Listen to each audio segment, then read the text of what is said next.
Welcome back to the podcast, and this is now called the Ankle Breaker Podcast. Now, as we know, I said last week that it'd be called the Try Time Podcast, but that's now changed because obviously some people told me there's already a Try Time podcast out there, and it's two people who do videos from England, and yeah, they do some good content, and I think they already have that podcast name, the Try Time Podcast. So that's why I had to change it. So I hope you'll understand because they had the name first and I didn't. So therefore, I did think of a name to change it to, and I thought the Ankle Breaker Podcast. So I hope you like that name. I think it's a really catchy sort of name, and I think it's, good, the Ankle Breaker Podcast. I personally like it. But yeah, this is where it officially starts, because last week I had the introductions to the podcast. Now I've got the actual topics to talk about now. So I've got a couple up on my laptop, and I've already got a couple in my head to speak about. So let's just start with the Tom Trbojevic one. Now, the Tom Trbojevic one, the injury obviously with his cheekbone. There's reports he could miss out up to 1 or 2 weeks, but there's some reports saying he could even miss the whole regular season and be back for finals. Or there's some reports that are saying he could be back this week because it's just swelling and just a bit of bruising and nothing serious. But when I think about it, I just think that there's too many people who are overreacting about the whole situation, because I think there's a lot of people out there who are saying that Manly's year's over despite Turbo being out. But here's the thing, we've already proved this year we can win without Tom Trbojevic. I mean, if you're basing it off the first 4 rounds of the year, then you're dumb, because I think that the first 4 rounds we have different players then. We had players that shouldn't have been in the team, like Jack Kozeski shouldn't have been in the team back then, Moses Sully shouldn't have been in the team back then, Sirinen shouldn't have been in the team back then. So, the thing is, back in rounds 1 to 4, without no Turbo, I mean, we struggled, yes, but we didn't have the right players in the right team. And when Turbo's been out, we've won a couple of games, like against the Warriors, when we had some new players in the team. Like we had Morgan Harper in the team, Ola Kawatu, Josh Schuster was finding his feet, Toff Sibley. Ever since those players have come in, they're bringing like a new influence to the Manly team. And and I think despite having no Turbo out, maybe for this week against Canberra, there might be no Turbo, but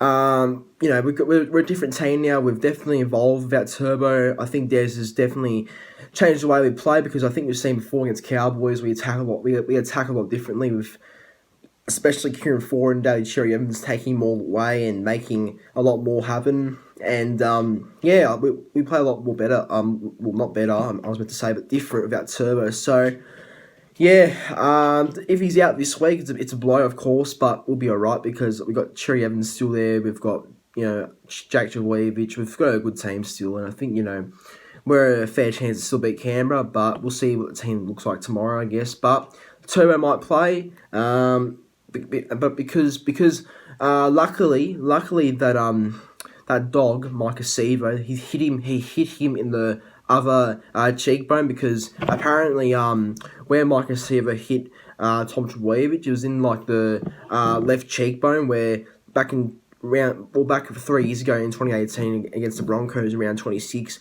Tom hurt I think fractured. I'm not sure, but he did something to his cheekbone, the exact same injury 3 years ago.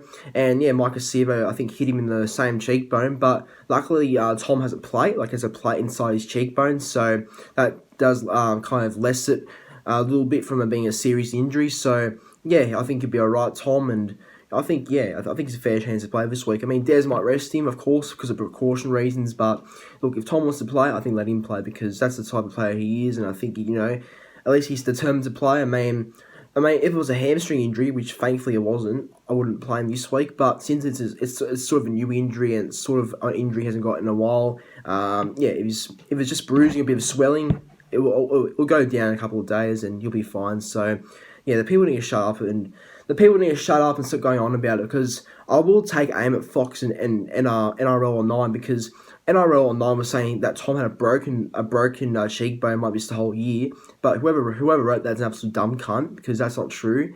And I think Fox League said that he had a fractured, not a fractured jaw. It was a fractured jaw. I think Fox League said he had a fractured jaw or something, or a jaw injury.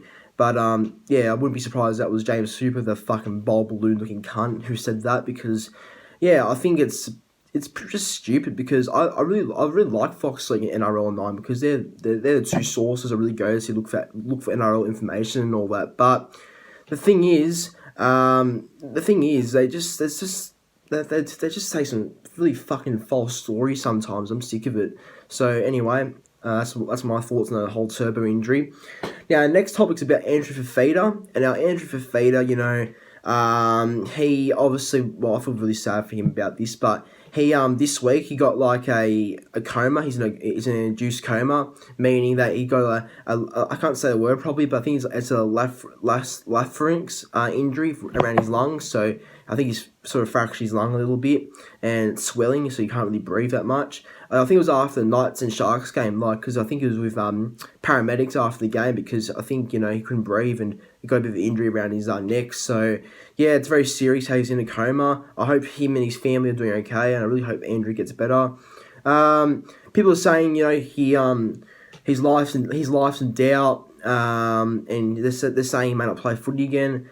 Personally, I think that's all wrong. I think he will still play. I mean, I think you have to look at it this way, because Darren Lockyer, right? He had heaps of those injuries, and he had heaps of neck injuries, and the thing with Darren Lockyer is, he doesn't really speak as clear now. He has that sort of, mumbling voice, not a mumbling voice, but really like, a really stern, like, how do I put this together? It's like a really a really rough and a really rough and crumbling voice. Like it's like it's sort of like that. I can't give an example, but you know how he speaks, and he used to be a lot more clearer than what he's speaking right now. Darren Lockyer and Kevin Proctor, he's had the same injuries before with his neck, and obviously he can't really speak that well with his voice box. So unfortunately, Andrew Fifita could be the exact same. So yeah, it's serious. He's in a coma, but he'll be all right.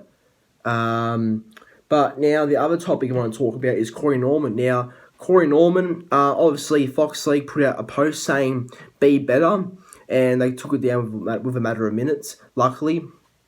But Fox League, you disgusting assholes, whoever was the staff writer of that article, you're going to get fucked. And hopefully you go and drive a car into a fucking house, because honestly, that's disgusting. I know Corey Norman's not the greatest fighter, but I know Corey Norman's really struggling with his form at the moment. I know he's really down on how he's playing, but seriously, to have the audacity to kind of make a really anti-post against Corey Norman, well, whoever that staff writer was with Fox League, that's utterly fucked, and I think that staff writer should really go and have a good look at him or herself in the mirror, and hopefully, that staff writer can go on top of the roof and do a backflip and land it on its head, because seriously, that's just it's terrible. I mean, mental health is a big thing today, and for someone on Fox League to make that sort of article and really make it against him, and I think he follows Fox League on Instagram, so he can see that, and he'll be, you imagine how down that he would be if he saw it. But luckily the post is gone, and yeah, I think it's terrible against Corey Norman. I think Corey Norman, doesn't deserve that. I mean, I know he's not in the best of form, but still, no player deserves that. So I think it's pretty shocking. And our last topic, it's the race for the top 8, pretty much. Which is mainly between the Dragons, the Titans, the Sharks, Raiders. I think that's all the teams that are really competing for the top 8. I know Warriors and Tigers are, still a chance, but I don't think so. If you're asking me who I think will finish 7th and 8th, I reckon Knights, after yesterday's win over the Sharks, I still think Knights will make the 8. And for 8th spot, I reckon it'll be Titans. And now, I think everyone sort of doesn't like Titans for some reason. I don't know why no one likes Titans for, but I think they'll make the top 8. I still think, they've got Storm and Rabbitohs, which is big. Oh no, they got Rabbitohs last week, but Storm will be a big game for them. And I think they've got Knights and the Warriors after, so they're 2 winnable games in my opinion. So I think it'll be Knights and the Titans for that 7th, 8th spot. But guys, that's the first official start of the podcast. I hope you all enjoyed. It'll be a bit more topics next time, but this is just the only start of it so far. But guys, thanks for watching and have a good one.